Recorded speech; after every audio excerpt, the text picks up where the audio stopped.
ইফতারি সাজানো হয়ে গেছে। এবার আমরা ইফতারি করবো।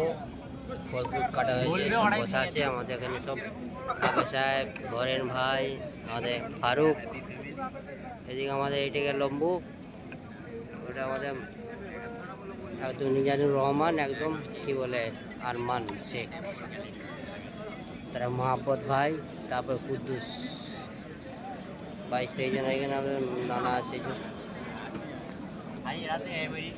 আমি আছি।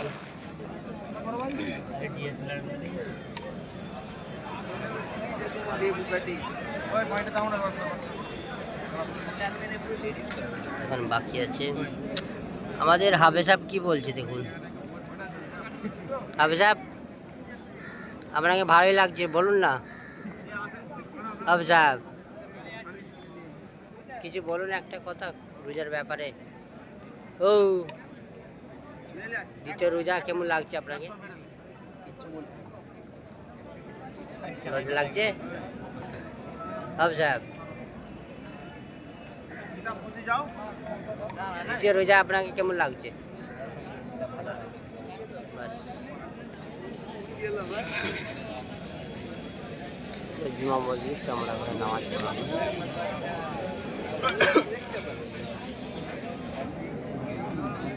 ইনশাল্লাহ আর 10-15 মিনিট বাকি আছে যা বলতে।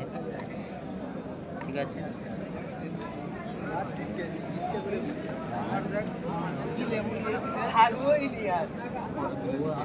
আপনারা দোয়া করবেন পুরো মাস যেমন আমরা রোজা রাখতে পারি ইনশাল্লাহ। ঠিক আছে।